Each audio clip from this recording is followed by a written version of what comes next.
Hey, Autumn Athletes, Larry Sorensen here, and today we are going to chat with DonnaJean Wilde and find out what makes her an Autumn Athlete that's not done yet. Before we get started, please remember if you enjoy our content, like, subscribe, and ding that bell for notifications. All right, let's begin. DonnaJean, thanks so much for joining us today. Why don't you kick us off with an introduction?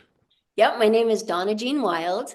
I live in Welling, Alberta, Canada, which is just a small little farming hamlet community in southern Alberta, south of Calgary, about 3 hours. We farm here and we've raised 5 children here. We actually live on the farm where my husband's father was born. So my kids were fourth generation. I have a granddaughter next door. She's fifth generation on the farm. So it's kind of a family legacy. I always knew I wanted to be a teacher, but I was home with my kids till they were a little bit older. So I went back to university as a mature student when my kids went to university as well. So I was attending university at the same time as quite a few of my children, which was very fun, very exciting. Became a teacher, taught at the school where I attended, my husband attended, all of my kids, McGrath Elementary, junior, senior high school. And I ended up teaching there, taught for quite a few years in the elementary and the junior high and high school. Just loved it all. Became administrator there, vice principal, and just shortly retired. If I had 2 lives to lead, I would still be there teaching. Yeah. I love retirement, but I love to teach as well. We have 12 grandchildren. They Wow. all live very close. We are together very often, and I feel so blessed to be able to be with them. I think a goal for me to stay active in life is to just keep up with my family, keep up with the grandkids and the farm. We also own a beautiful piece of property in the foothills with creek and a little cabin that we go to often. So we love the outdoors. We love all kinds of activities and just love life. All right. Well, great to meet you. Why don't we, before we start talking about what you're doing now as an Autumn Athlete, give us a little history of your athletics. I've always loved athletics. I kind of tell a story about when I was in elementary school. It's in my recent book that I wrote, a little story that I tell of when I really started consciously thinking about my fitness. There used to be just a little fitness test across Canada called the Canada Fitness Awards, where you could earn badges of bronze, silver, gold, or high achievement. And I just remember in grade 5, I tried my hardest over the few weeks that we did that test, and I earned the silver badge. And I just remember being handed that badge in grade 5. I still remember that moment, being so disappointed in myself and thinking, wow, I could earn the award of excellence. I'm going to do that in grade 6. So that's when I consciously decided to start thinking about fitness. And I had a gym teacher that was very encouraging and fit and strong and really encourages us to be strong. So I started keeping track of my fitness then, started running, and I just never quit. I ran my whole life, involved in all kinds of sports, team sports and individual sports, track and field, volleyball, basketball. Just loved them all. Our family as well, my husband, we started dating in high school. He's very involved in sports and fitness, and our kids as well. And our grandkids now, all of them, they keep us busy running to all their different sports events, and spend a lot of years coaching as well, coaching my kids' teams and the high school volleyball team. So wonderful experiences with sports. Through all those different sports and coaching and everything else, have any kind of physical setbacks or injuries or anything that you had to deal with? And if you did, how'd you get past them? I did. Actually had a few broken bones along the way. When I was teaching music class, we were using these big fabric parachutes in our music class and gym. And I knew better, but I quickly crossed this slippery parachute that was on the floor, and I slipped like ice, came down, broke my wrist. And I was so sad. Immediately, I knew that I was going to be limited in what I could do. That's actually how I started planking, because I was in a cast and my heart was broken. I just didn't know what to do. But a few days later in our yard, my grown children and my husband were talking about the latest craze, which was planking. This was 2013. And so they all were planking on the grass. And I just thought, I can't do that. I have a cast on, but I tried it. Strangely enough, I could plank with a cast. I'd never planked before. And I could plank not very long, like probably like a minute or a minute and a half. And my family too, some of them planked longer. Later on in the house, I tried it again and I could plank with a cast on. I couldn't believe it. That is how my journey of planking began. It was just the most pivotal point in my life. And I'm so grateful for that because that changed my life. I fell in love with planking through the years. And even when my cast came off, I continued that habit and just have incorporated that into my workout routine and still plank for very long every day. And we're going to talk a little bit about that planking in just a minute, but were there any other issues that you had along the way? Well, I did have a broken ankle just running. I rolled an ankle and just off a pathway. So I kind of had to deal with that. There was just another big setback health-wise. When I was in university as a mature student, I was diagnosed with something called transverse myelitis. It's a neurological kind of disease that I contracted somehow, and that was a huge setback. I actually went paralyzed for a while, long recovery in my legs and hands and arms. I still have effects of that today that affect the way I have control over my hands. It's just a nerve condition still.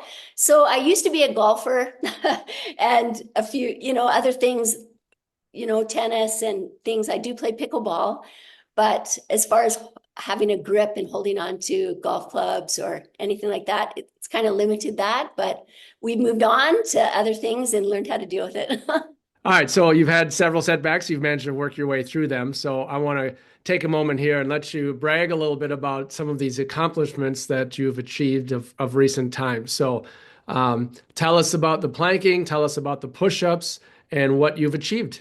Well, as we are speaking today, I can't believe still that I have 2 certificates hanging on my wall that say Guinness World Records on them. That wasn't a lifetime goal of mine. It's been such a wonderful journey to this point. I am so happy that I have been able to do that.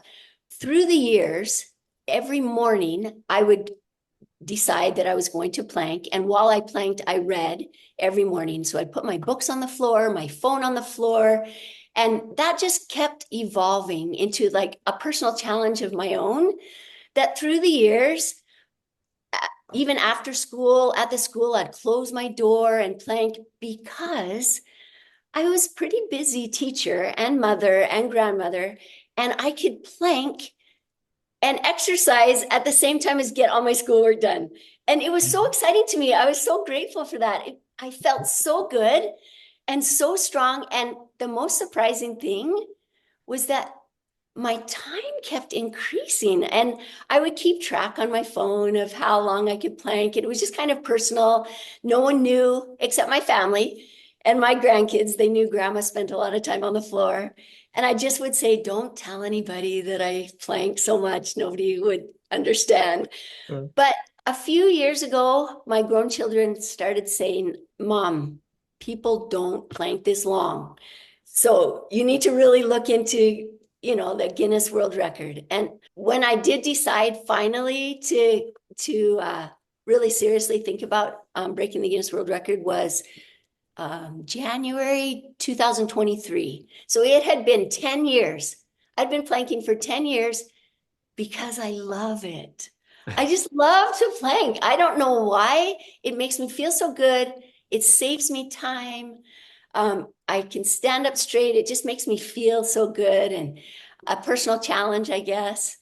So it had been 10 years that I've been planking. And so I decided to really train in 2023, seriously, and try and increase my time. My kids had another challenge during COVID to see just how long I could plank. So at that point, I was planking probably 2.5 hours, but not completely still like you had to, for Guinness. You can't move at all. So I just really challenged myself. January of 2024 is when I applied to Guinness and got all the rules, and we figured everything out for that. And it was a little bit of work and a little bit of planning. My husband was right there supporting me along the way. He'd always say, "I know you can do this." And as I trained for the planking attempt, I incorporated a lot of push-ups. So I fell in love with doing push-ups as well. So I do about 500 a day in my training, just throwing them in, trying to get 500 a day. And then in my mind, I thought, after this whole planking attempt is over, I'm going to look into the push-ups and see, because I just loved it so much too. So that whole experience of the Guinness World Record attempt was amazing. We were at the high school where I had taught and been administrator. They brought the classes in and they planked alongside me. All my grandkids were there. My husband was such a big supporter and took care of all the business end, and that all turned out great. Well, before we get to the push-ups, you got to tell us what was your world record? I'm on pins and needles here. Oh, the world record was 4 hours, 30 minutes, and 11 seconds. So if we talk about that for 1 second, I really had to mentally prepare for that as well. So leading up to that, I did do a master's degree. And while I was doing my master's, because most of it was online, I was on the floor planking. So a lot of my assignments and my papers that I wrote, I was planking and typing and getting them done while I was planking. And I got to choose my area of study, which was brain and behavior and helping students in learning support area. So all of those things that I learned about the brain and how it works and how we think kind of tied into all the planking. So while I was on the platform during the attempt, I had planned out every minute of what I would do on the platform so that I had things to read, because I could have my phone. I had it for the first few hours. Then when I couldn't even think about having my phone anymore because I was just so focused, I ran through things in my head that I had memorized, different favorite poems and books and stories that I had. And I talk about that in my book a little bit, of all the different aspects of how I did that. But that was a huge part of it, was the mental training as well. When I was a coach, I learned all about visualization, and I fell in love with visualizing yourself as an athlete. Right? Like athletes learn how to visualize so well, and visualize your moves before you do them. Visualize being that athlete, that high achieving athlete you want to be in your mind. And also while I was at university, and I mentioned before how I had transverse myelitis in my hands, I was a music major. And so I had to memorize graduate level piano pieces, but my hands wouldn't work. So for that semester, my music teacher knew visualization as well, very well. He just helped me in my mind map out those songs, learn how to play without pushing the keys too hard until my hands healed. Then I was able to play them. So I learned visualization, how important that is. And that's also how I was able to stay in that position so long, because I was just visualizing my body straight and strong, every part of my body, so I wouldn't be disqualified.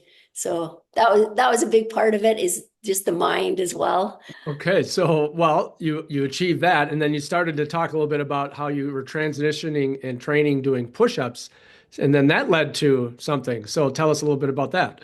It was kind of a bit of a relief for me while I was right in the middle of the attempt for the Guinness World Record of push-ups compared to the planking, because I didn't have to do continuous push-ups, right? It was just how many you could do in an hour.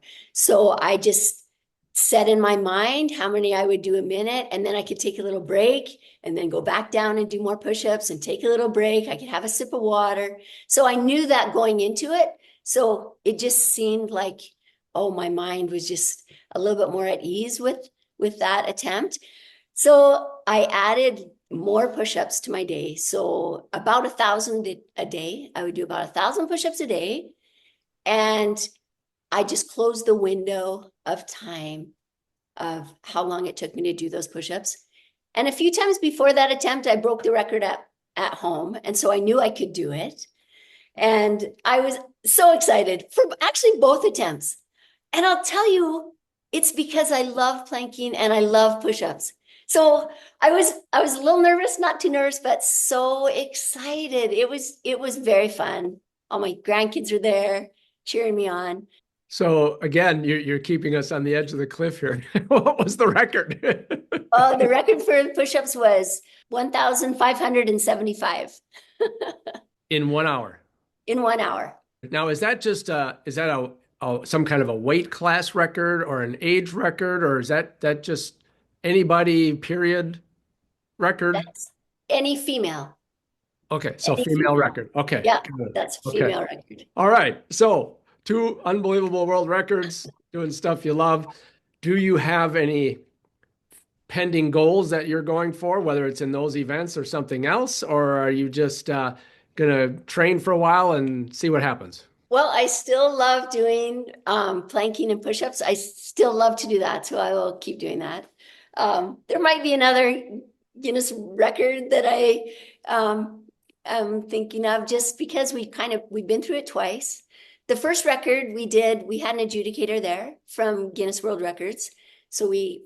So that if I broke that record, that was so many hours, it was hard to do that one on your own. So she would be there to give us the certificate right there. The push-up record, we took care of all the details ourselves. We did all the filming, all the footage. We found judges here that Guinness World Record okayed them to be our judges. And so we did that. While I was training to do the push-up record, I decided I had been asked so many times in all the interviews. I did dozens of interviews all over, all different kinds, podcasts and news and TV. Everybody just said, are you going to write your story? We want more of a story. We want you to do a story. So that's when I started kind of writing my book. Is right after that, I kept track of everything. And so that was kind of a goal that I had set, that of another thing I had never done before, but now published a book, and it tells all about it in there. Yeah. And what's the name of the book? It's right here. There we go. From Minutes to Hours, it's called. I wrote this book while planking, and I did write this book while planking. And where can we get that book? Where can we find it? On Amazon. And so that was a goal that came out of doing those attempts. That was really fun. And my heart is in this book. So it's not only about breaking the world records, it has like stories, right, of how I started my fitness journey. It has favorite books and favorite quotes that have helped me along the way, and people that have helped. And I felt like I've stood on the shoulders of giants as I've gone on through my life, and family. And so it's kind of a journey through my life that's kind of brought me to this point. And so that's been very fun. Kind of fill us in on the training aspect to do this and the diet and nutrition. I kind of mentioned how I fell in love with running in elementary school, and I've run my whole life. So I love to run. So that's been a very important part of my life. I've never had a gym membership. Most of my life now has been spent out of town on a farm. So a lot just running on my own, training on our own. We have a really wonderful home gym with lots of equipment. We've done lots of research, my husband and I too, trying to, be safe and keep up with fitness. So I love to run, love to lift weights, and a little bit of stretching and yoga. I have a daughter who's a certified yoga teacher, and so that's really helped. But mostly just on my own, just trying to keep fit that way. And now, since I incorporated planking and push-ups, that's a big part of it too. Lately, the last couple years, fell in love with jumping rope. So skipping is what I call it. So love to jump rope. That's a big part of my training too, is jumping rope. Nutrition, we love to try and eat healthy at our house. So try and eat like living food. We try not to put too much pressure on ourselves. For a few years, we did intermittent fasting, pretty strict, but now we just, we try to do that. We try and just not eat till about noon every day, just to give our bodies a little bit of a break. Try and eat so many, vegetables, fruits, and meat. That is very important to us. And I feel like as you get older, it is of great importance. So, Sure.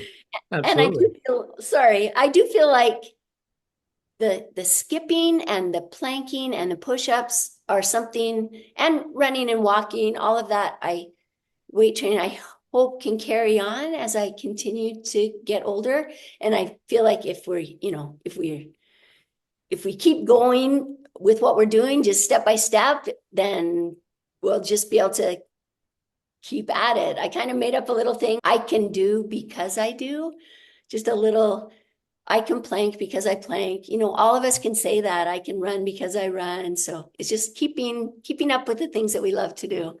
Do you actually train every day, 7 days a week? Do you take rest from training? And then how about actual sleep? How do you manage that?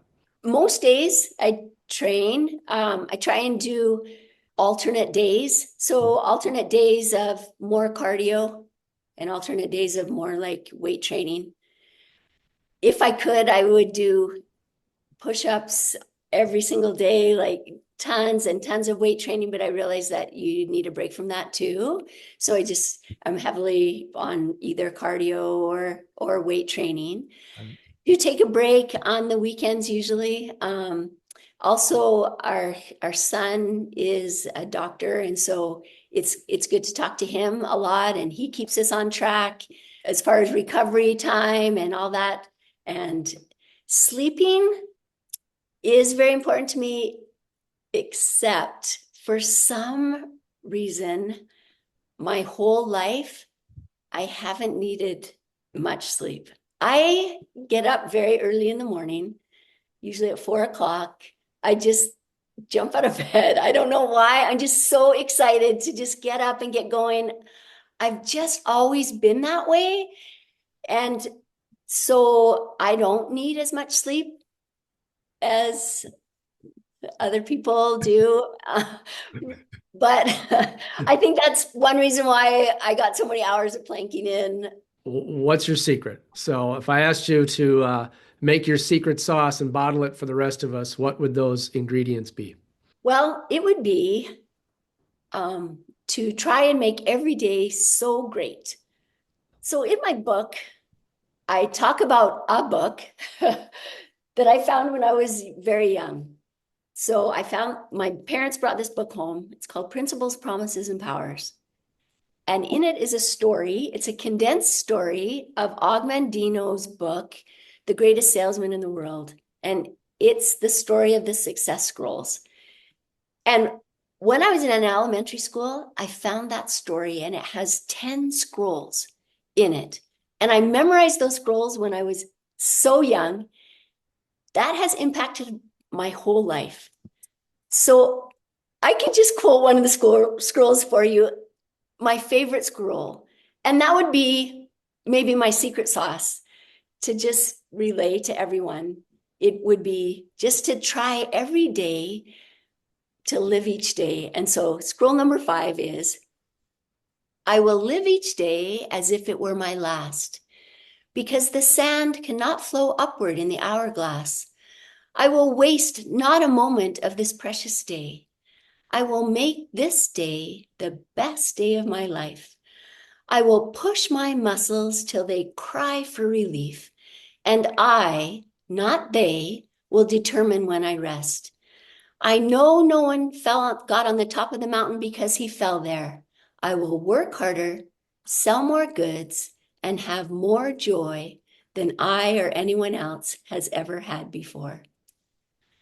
So that's kind of what's kept me going, is Sure. just thinking thinking positive, thinking we don't have tomorrow, we just have today to just try our best. All right, DonnaJean, thank you so much for joining us today to let us know what makes you an autumn athlete that's not done yet. I'd like to close by giving you the floor to just give us some final thoughts. I can do because I do. So I would just say to everyone out there, just keep on going. A favorite story of mine is the British cycling team, and they had a coach, Dave Brailsworth, that came in. He changed things 1% at a time. He called it the aggregation of marginal gains. Let's just keep that in mind. Every day, just look for different ways that we can improve and keep going, become better, help others around us, pick them up and carry them with us. And let's just enjoy this journey as we get older and stay as healthy and strong as we possibly can. Well, there you go, folks. Great advice from DonnaJean Wilde. She is definitely an autumn athlete that's not done yet. Remember, keep moving, set your own goals, and train hard to achieve them. Thanks so much for watching, and we will see you next time.